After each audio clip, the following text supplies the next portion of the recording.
finally saw it, everybody.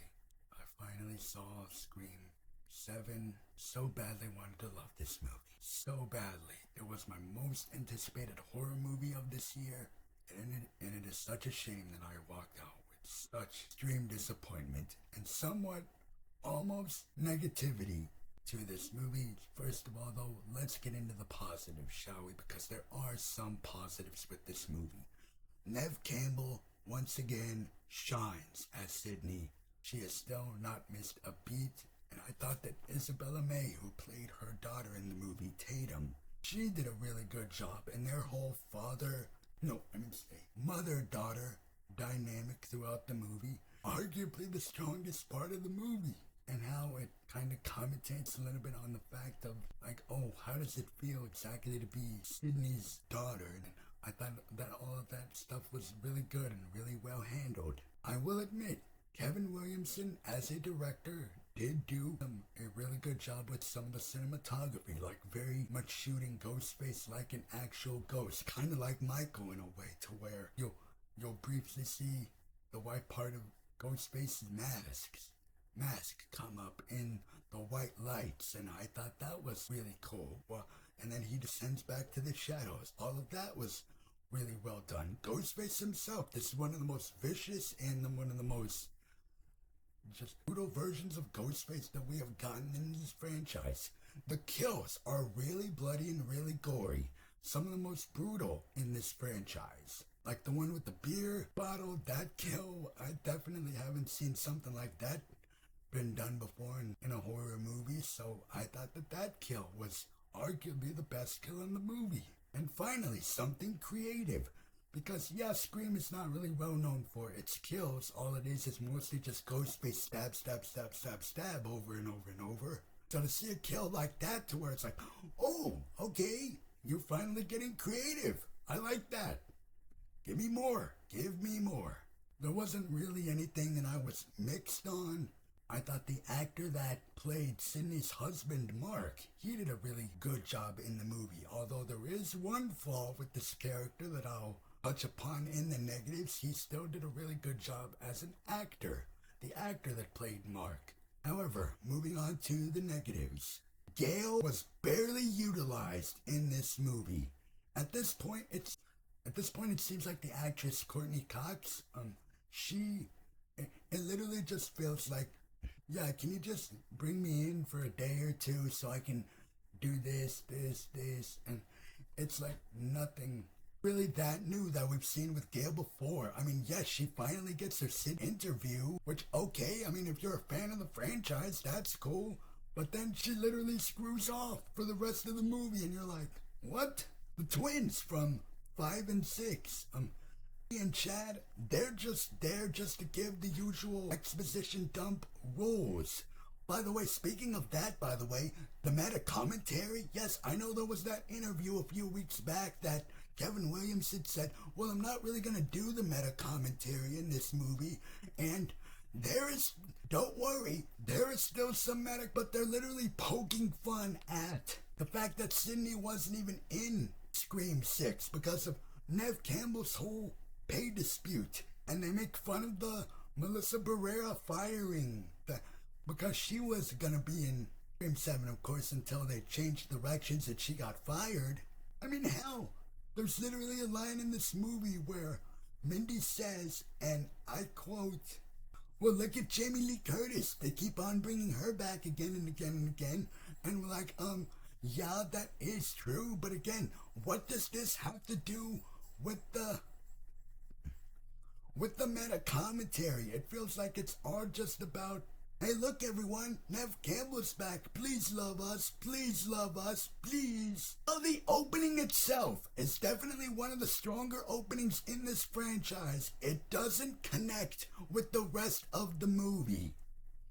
And by that I mean it's just an opening scene that, well, look, we could put Ghostface with the stew house burning in the background in the posters and the trailers.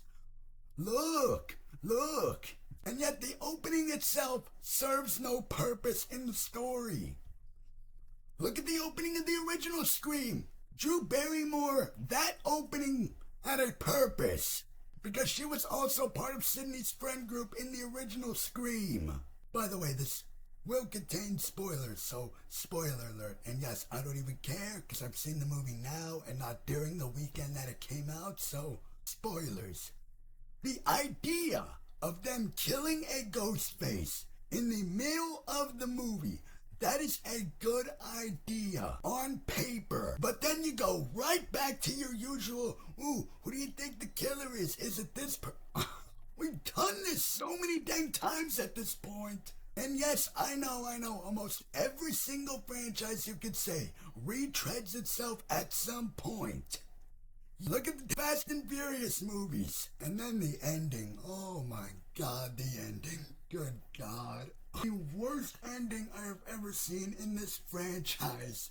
And we all thought that Scream 6 had the worst killer reveals. Scream 7 comes in to say, hold my beer. Once again, for the third time now. Was able to peg who the killers were gonna be. And lo and behold, I was right. Predictable again. Spoiler alert. Huge spoiler. 3, 2, 1. Surprise! Anna Camp's character of Jessica is the killer. Oh yeah, and the other killer is the guy who worked at the psych ward. Oh my God. And then brace yourselves for this. Oh, hang on. I almost forgot to talk about the AI stuff. Yeah, you guys want to know? Oh, guys, look. We got Matthew Lillard back. We got the killer from Scream 3 back. Oh, look. Here's Mrs. Loomis, Billy's mother from Scream 2. Pointless cameo. Served nothing to the story. It's literally just there to... Look, say what you want to about movies like Spider-Man No Way Home and Deadpool and Wolverine. At least...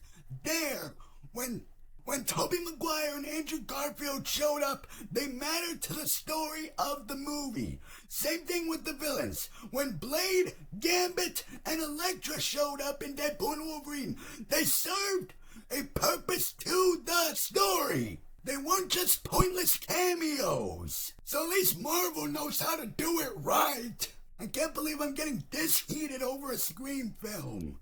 It's not even my favorite horror franchise. You guys know. I'm Child's Play all day, every day. But why would you announce that? Look, Matthew Lillard's back. Look, all the other killers as well. I'm genuinely shocked that Emma Roberts didn't say yes to showing up in this. Yeah, Jill from Scream 4. I'm genuinely shocked and surprised. And now let's just get into the motive, shall we? The motive of this damn movie. Holy freaking hell. This is so freaking stupid. Worst motive as well in this whole franchise for a killer reveal.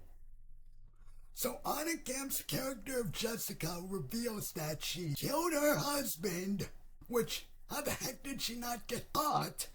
Although you could say her husband was, you know, I'm not going to say the word here, but you guys know what I mean if you've seen the movie. But again, he killed her husband. It's revealed that she killed her son, which was the kid that got stabbed with the beer bottle, impaled on the beer bottle. Said she killed her son because he was just like his dad, and you're like, how the heck does that make sense? And oh yeah, another pet peeve as well. Once again, for the second time in a row now, no one significant dies. Nobody. Yeah, the scene where Sydney's husband, Mark, gets stabbed over and over and over again. It's revealed that she's still alive. And I literally said out loud, are you freaking kidding me? In the theater. So the other part of her motive is that she was upset and mad because Sydney didn't show up during the events of New York and Scream 6. And I'm like, well, I see what you're doing here, movie.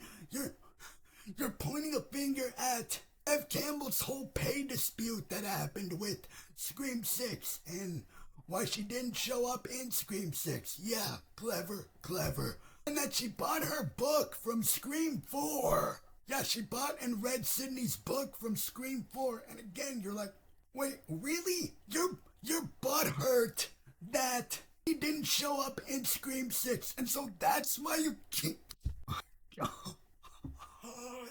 I so badly wanted to love this movie.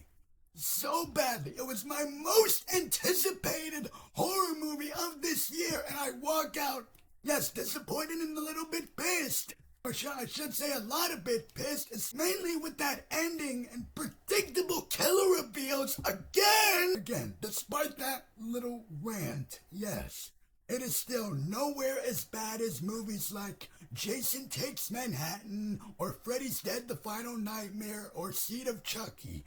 Those movies get your blood boiling with rage all throughout. At least this movie still has some good stuff that I mentioned in my positive section. But it's still gonna be on the lower end of my franchise ranking when I do it. Which won't be very high, I can tell you of that. But it's still probably not gonna be dead last. Because again, I still did have some good stuff to say about it. And I can't believe I'm saying this. If this is the way you're gonna go in the future of this franchise, if it's just going to be Ghostface showing back up for some whatever reason, Sidney coming back, nobody significant dying, and another predictable killer reveal, and guess what? You can't play the whole pull the Stu is alive card now, because if you were going to do that, you would have done it in this movie, first of all. And if you do it, all of us are just gonna roll our eyes in the back of our heads going, of course they would do this because they got no other tricks to pull, and not be genuinely shocked. Again, Scream 7, some good stuff, yes, but that ending in that finale, my gosh. And the dang fight at the end. Yeah, it's cool when Sydney and her daughter turns and going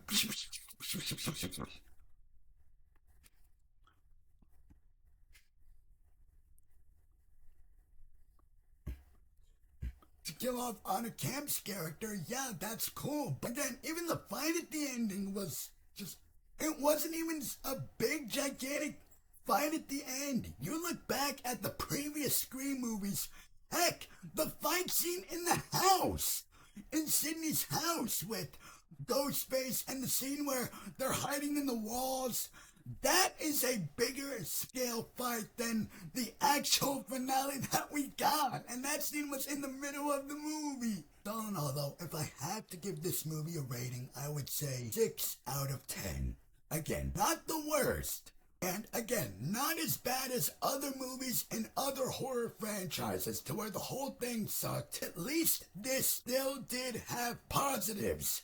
But at the end of the day, extreme disappointment. Again, not bad, not worst of the worst, no, just extremely disappointing. But let me know your guys' thoughts on Scream 7. Did you guys love it? Did you guys not like it? Do you guys actually like the killer reveals at the end of Scream 7? Definitely let me know. Or are you guys like me to where, can we please, for the love of God, stop being so damn predictable? And with that, I will be seeing you guys later. Peace. Stay tuned for my updated ranking of this franchise.